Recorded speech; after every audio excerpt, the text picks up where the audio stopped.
Seguimos con la segunda parte del capítulo 1. El ojo que todo lo ve. Amsa. En el Medio Oriente el ojo que todo lo ve se ha conocido en la forma de un símbolo de una mano con un ojo llamada como Amsa. Es el símbolo de un ojo en la palma de una mano, normalmente la mano derecha. De nuevo, es un símbolo de protección contra el mal de ojo, la mala suerte provocada por los celos de los demás, y el peligro en general, y puede verse como un amuleto de la buena suerte en ese sentido. También se conoce como la mano de Fátima en el Islam y la mano de Miriam en el judaísmo. En la India se conoce como la mano Amsa. La Amsa se ha utilizado durante miles de años y todavía está en uso hoy en día como amuletos, talismanes o adornos de pared. Parece tener sus orígenes en la antigua Mesopotamia, con la mano de Istar siendo un símbolo de la protección divina a pesar de que no contenía el ojo en la palma. Antiguo Ecuador. También está el sorprendente descubrimiento de 1984 en La Maná, en el centro de Ecuador, de un antiguo artefacto conocido como la pirámide negra, que está hecha de piedra negra con un ojo en el ápice. La piedra, que tiene incrustaciones de oro, la forman 13 niveles de ladrillos y un ojo en la parte superior. Estas incrustaciones brillan cuando están bajo la luz negra. En general se ve como una representación de la Gran Pirámide de Giza, a 12.000 kilómetros de distancia, y también increíblemente parecido al símbolo de la pirámide con el ojo que se utiliza en el Gran Sello y en el billete de $1. Pirámide negra con la cobra real. No se sabe cuán antiguos son estos objetos, ya que datarlos no ha sido posible, pero se piensa que son anteriores a las culturas antiguas conocidas de la región. El ojo turco y el mal de ojo. El mal de ojo es una creencia popular, según la cual, una persona tiene la capacidad de producir daño, desgracias, enfermedades a otra solo con mirarla. A la persona afectada se dice que está ojeada o le echaron mal de ojo. Este mal puede producirse voluntaria o involuntariamente. Cuando una persona envidia y mira a otra persona, la energía protectora que envuelve a cada uno de nosotros genera una apertura por donde entra el juicio, que cae sobre la persona mirada. Como no siempre estamos atentos, hay talismanes que absorben esa energía. Dice la leyenda que el ojo turco se sacrifica por su dueño y se rompe cuando absorbe esa energía.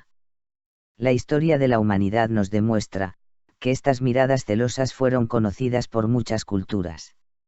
Algunos ejemplos son los griegos, que salían a las batallas con los ojos pintados en la proa de sus barcos. Los egipcios con su conocido ojo de Horus. En la India se cree que la pintura para el rostro se originó con la finalidad de protegerse del mal de ojo. Los musulmanes y judíos también reconocen esta energía y utilizan el ojo para protegerse, hasta el día de hoy. Los síntomas producidos en la víctima son dolor de espalda, cansancio, agotamiento, bostezo. Afecta a adultos y niños. Algunos bebés dejan de alimentarse y vomitan, siendo estos últimos los más afectados por este mal, ya que son los más débiles. Se pueden ver dañados los negocios, el trabajo y las relaciones personales. Los cíclopes. En la naturaleza, no hay criaturas con un solo ojo. Nacemos con dos. Así podemos medir las distancias, según el ángulo en que se encuentra un objeto. Con un solo ojo no podemos medir ángulos. Los animales que tienen los dos ojos en los costados de la cara son generalmente vegetarianos y pueden ver con más amplitud el entorno, para detectar si son atacados y así poder huir rápidamente o esconderse. Vacas, caballos, conejos, palomas, gallinas.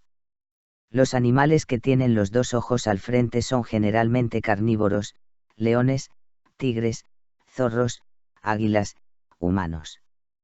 Pueden medir ángulos y así calcular las distancias para atacar a sus presas. En la mitología griega, los cíclopes eran gigantes con un solo ojo en mitad de la frente. Eran fuertes, tercos y de emotividad abrupta. Los primeros cíclopes eran hijos de Urano y Gaia, dioses del cielo y de la tierra respectivamente. Eran hermanos de los titanes. Su único ojo era de gran tamaño y estaba situado en el centro de la frente. A este ojo se le atribuían poderes especiales. Podían desintegrar cualquier cosa, con solo una mirada. Según la mitología griega hubo 2 generaciones de cíclopes. La primera generación fue formada por 3 hermanos. Eran artesanos, constructores y herreros. Ellos forjaron el rayo de Zeus, el casco de invisibilidad de Hades y el tridente de Poseidón que producía terremotos. Esas fueron las armas que usaron los dioses para vencer a Cronos y los titanes. Los rayos que se convirtieron en el arma predilecta de Zeus fueron forjados por los 3 cíclopes, Arges ponía el brillo, Braantis el trueno, y Esteropes el relámpago. Robert Graves ha sugerido que los cíclopes podrían haber sido un gremio de forjadores de metal en la Edad del Bronce que probablemente tenían tatuados en la frente anillos concéntricos como muestra de homenaje al sol por ser su fuente de energía. La segunda generación de cíclopes estaba formada por 12 cíclopes, que vivían en Sicilia, eran los descendientes de Poseidón, y no poseían la habilidad para la metalurgia de sus antecesores. Se dedicaban al pastoreo en Sicilia, donde vivían sin ninguna ley. El más famoso de estos cíclopes es Polifemo, uno de los protagonistas de la Odisea de Homero. Todo esto no son más que leyendas y nada hay que permita afirmar que en el pasado los seres humanos solo tuvieran un ojo. Sin embargo, sí sería lógico pensar que todas estas leyendas son una forma antigua de referirse a un tercer ojo. El cristianismo. Para el cristianismo, el ojo que todo lo ve es el ojo de la providencia, que penetra todos los secretos y vigila constantemente a la humanidad. Es el ojo que nos mira, que nos juzga, que sabe nuestros secretos, debilidades, nuestras intenciones.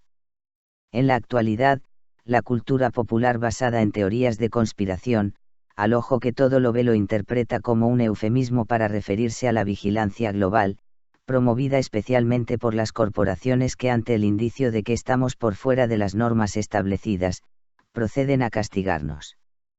Recién apareció en el siglo XVI, con el Concilio de Trento, como se ve en el siguiente cuadro de abajo que representa una escena de Lucas 24 donde después de su resurrección Jesús tiene la cena con 2 discípulos. Pintura cristiana del siglo XVI fecha 1525, por el artista italiano Pontormo, estudiante de Da Vinci, llamado La Cena en Emaús. Algunos afirman que el ojo en el símbolo del triángulo se añadió a la pintura poco después del Concilio de Trento 1545 a 1563, para cumplir con sus cánones y decretos. Hay que tener en cuenta que es anterior a la fundación de los Illuminati de Baviera, 1776, aunque la masonería ya existía en Inglaterra y Europa en ese momento. Tal vez fue una influencia masónica que vio estos símbolos utilizados en estas catedrales, sin embargo, no fue hasta 1797 que se considera que los masones comenzaron a utilizar el símbolo del ojo en la pirámide. Muestra un ojo en el cielo o en el interior de un triángulo, rodeado por rayos de luz y nubes. El triángulo se ha utilizado durante muchos siglos para representar a la Trinidad cristiana. Los estallidos de luz y las nubes son de uso común para representar la santidad y divinidad de Dios. La luz también representa la iluminación espiritual, no solo la iluminación física. Los ojos de Jehová están en todo lugar, mirando a los malos y a los buenos. Proverbios. La creencia en un Dios moralista, omnisciente y que puede castigar a quien no siga sus mandamientos fomenta la cooperación con desconocidos de la misma religión. La creencia en un ser invisible que nos vigila para que no violemos las normas permitió la aparición de sociedades complejas, al evitar que velemos solo por nuestro propio interés y tengamos comportamientos altruistas. A lo largo de la historia se ha utilizado el simbolismo del ojo para representar una fuerza creadora, benevolente y vigilante, que ayuda y protege a la humanidad castigando a los que no sigan sus órdenes. Un Dios gran hermano ayuda a unir a las personas que no se conocen. La pregunta, sin embargo, es por qué Occidente ha sido tan mal informado de este tercer ojo y su desbloqueo incluso cuando las tradiciones orientales las han incorporado en sus prácticas. La respuesta a eso es el ascenso del cristianismo en el Occidente. La práctica y la idea de un Dios interior o tercer ojo para despertar entra en conflicto con las enseñanzas cristianas tradicionales de que se necesita la mediación del sacerdote para acceder a Dios, a través de la confesión. Seguiremos con la tercera parte del ojo que todo lo ve. Chao.